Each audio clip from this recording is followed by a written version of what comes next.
اب سوچو ذرا کہ 1500 سال پہلے ایک صاف ستھرے سماج کو بنانے والے شخص نے صاف ستھرے سماج کو زندگی گزارنے کا جو طریقہ دیا تھا، اس میں ایک یہ تھا کہ بھئی ہر طرح کی ڈرنکنگ بین، ہر طرح کا جو نشے کی چیز ہے وہ ممنوع، وہ حرام، اور جو شخص بھی نشے کی چیز استعمال کرے گا اس کو پنشمنٹ دیا جائے گا۔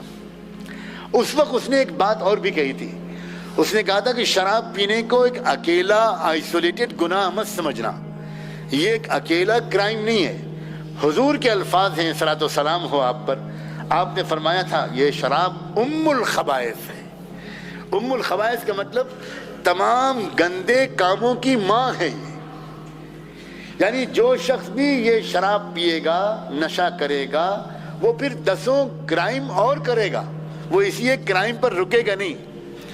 تو اب اس سماج کے سوچنے والوں کو یقیناً اس پر بھی سوچنا پڑے گا کہ اگر ہم کو اس قسم کے کرائمز کو روکنا ہے تو ہم کو نشے کو بھی بین کرنا پڑے گا، ہم کو شراب کو بھی ممنوع کرنا پڑے گا۔ اب ہر 10 میٹر پر اور 100 میٹر پر ہم ایک شراب کی دکان کھول دیں جو سرکاری لائسنس کے ساتھ چلے، اور اس کے بعد کہیں کہ خبردار کوئی کرائم نہیں ہونا چاہیے، یہ عجیب و غریب قسم کی بات ہے۔ وہی بات ہے، لگائیں گے ہم نیم کا پیڑ اور کھائیں گے ہم آم کا پھل۔ وہی بات ہے کہ دونوں ہاتھ پیر باندھ کر آپ نے کسی کو سمندر میں ڈال دیا اور اس سے آپ کہتے ہیں ایاک ان تبتل بالماء، خبردار پانی میں بھیگنا مت۔ سماج کو ہر طرف گندی چیزوں سے پھیلا دیا آپ نے کو ایجوکیشن کو رواج دے دیا، آپ سیکس ایجوکیشن پر زور دے رہے ہیں، آپ سیکس ایجوکیشن کو کمپلسری قرار دے رہے ہیں۔ سیکس ایجوکیشن میں چھوٹے چھوٹے بچوں اور بچیوں سے میل اور فیمیل کے جسم کے پرائیویٹ پارٹس کی تصویروں کو بلیک بورڈ پر بنوایا جاتا ہے۔ سوچے ذرا کیا ہو رہا ہے؟ کیوں؟ اس لیے کہ وہ جو باپ بیٹھے ہوئے ہیں، ابا واشنگٹن میں، نیو یارک میں، وہ ابا جو ہیں، وہ ابا کہہ رہے ہیں کہ سیکس ایجوکیشن دو گے تو ہم تم کو مدد دیں گے۔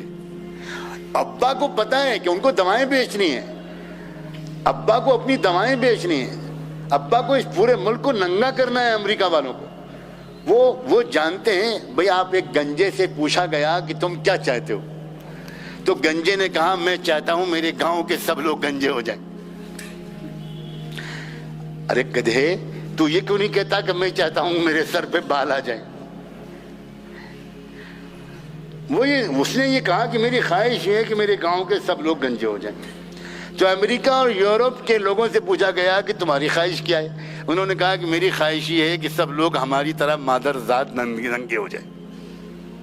یہ ہندوستان کے لوگوں میں ابھی تک کپڑے کیوں ہیں جسم پر، اترے کیوں نہیں ابھی تک؟ اس لیے تو ہم بیوٹی شو کرا رہے ہیں، اسی لیے تو ہم ان کو پریڈ کرا رہے ہیں، اسی لیے تو ہم ریمپ پر چلا رہے ہیں، اسی لیے تو ہم کرکٹ میچ کے اندر ننگی لڑکیوں کو نچوا رہے ہیں۔ کیا تماشا ہے بھائی؟